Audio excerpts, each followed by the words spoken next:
O homem tem barriga, tá certo?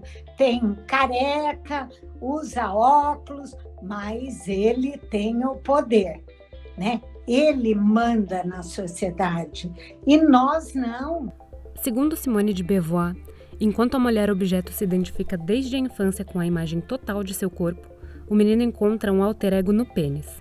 É nele que, durante toda a vida, o homem se reconhece e se sente ameaçado.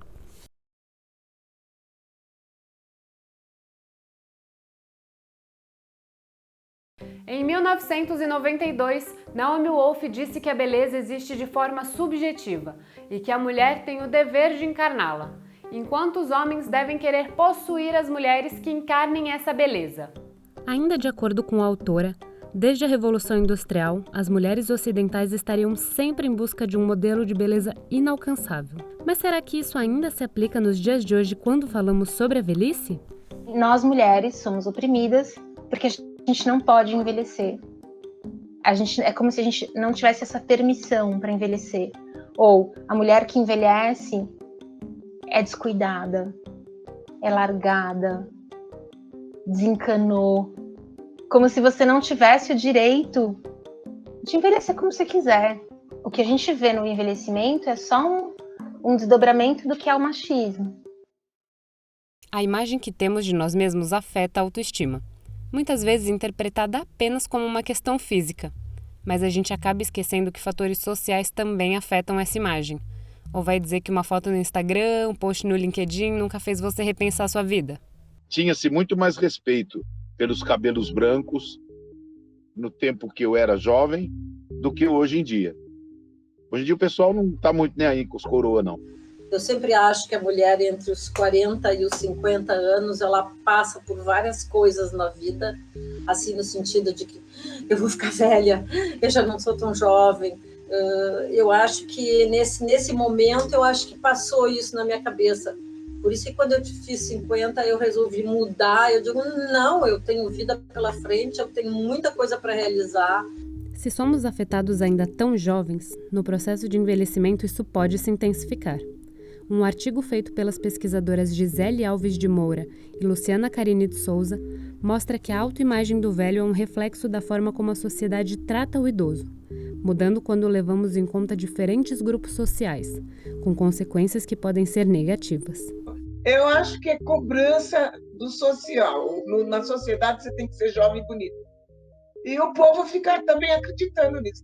Não adianta, você vai ficar velho. E aqui, assim, eles te pedem para te fazer um trabalho para eles. Eu quero divulgar essa marca de roupa.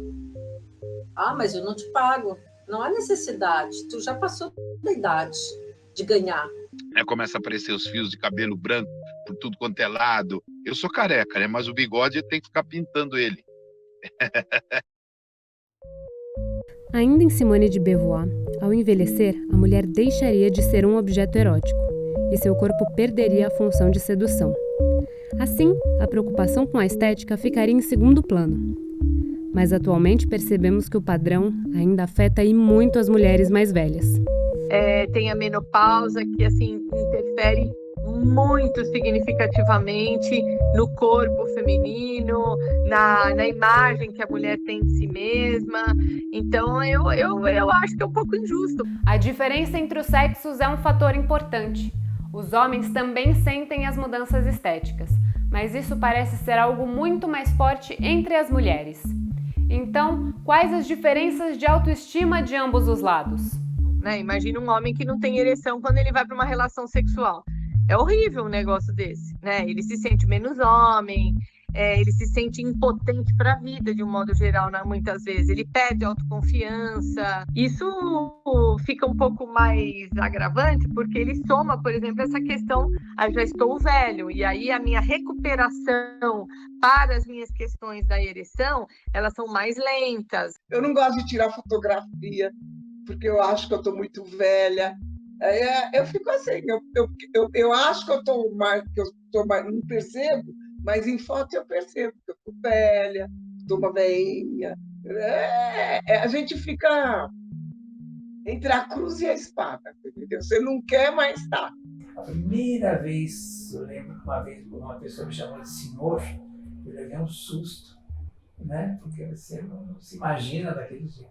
A cabeça é muito igual a sempre, entendeu? Não mudou nada, eu continuo tendo vontade de fazer todas as coisas, né? Que a pressão estética presente em nossa sociedade afeta homens e mulheres de forma desigual, a gente já sabe. Mas e quando esse sentimento é levado ao extremo? É por isso que os dados nos mostram cada vez mais um aumento no desejo da realização de intervenções estéticas.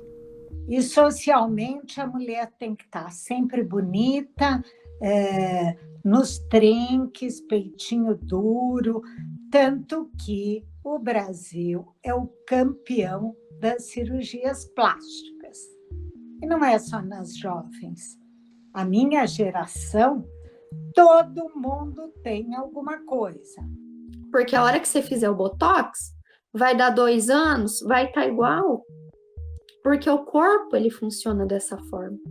Da mesma forma que o nosso cabelo cresce, as rugas vão aparecer. Quando eu vejo assim, anti-envelhecimento, anti-idade, é igual você falar anti-respirar. Cara, não é uma escolha. A única forma de você não envelhecer é morrer jovem. Com isso, vemos que o corpo muda nossas percepções sociais e psicológicas enquanto envelhecemos. Mas algo pouco falado e muitas vezes até esquecido é o lado sexual dos idosos. Eu vejo pessoas em volta de mim, pessoas que eu conheço, pessoas que eu convivo, que falam, não tem mais vontade de transar. Eu, ao contrário, tenho muita vontade de transar, eu namoro, gosto de namorar. Isso tinha que ter passado, né? Essa vontade de namorar, essa vontade de fazer sexo, tinha que passar isso, mas não passa não. Eu falo pro meu filho, não passa. Os editores não querem saber que sua mãe transa, que sua avó transa, né? Isso para eles é constrangedor. Para eles em si, que eu digo, normalmente é para os filhos em geral. Nas últimas décadas, porém, as infecções sexualmente transmissíveis têm cada vez mais afetado a saúde das pessoas idosas, principalmente pela falta de uso de preservativos.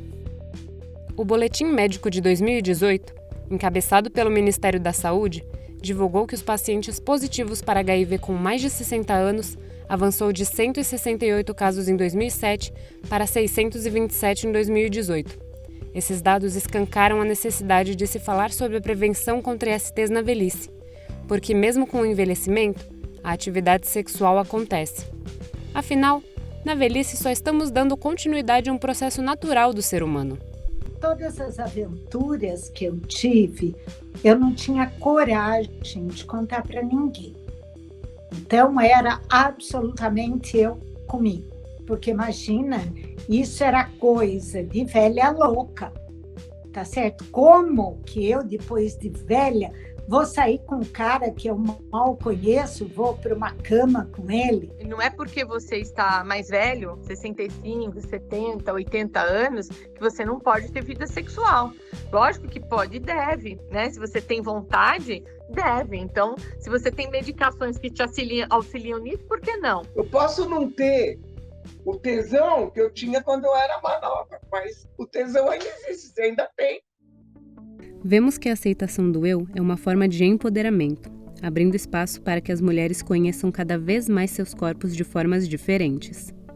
Agora, como eu estou sozinha, eu presto mais atenção em mim. Então, eu sinto falta de companhia, de um namorado. Eu acho que o fundamental, e não só depois dos 60, em qualquer idade, a gente tem que saber do que a gente gosta. A gente tem que se explorar.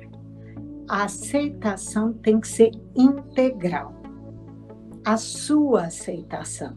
Você está bem com seu corpo. Você se olhar no espelho nua e falar, é esse o corpo que me dá prazer. Então, eu não tenho por que ter vergonha dele.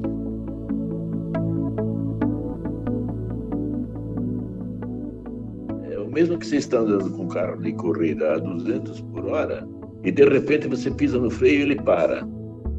Qual é a sensação? A sensação é que o mundo acabou.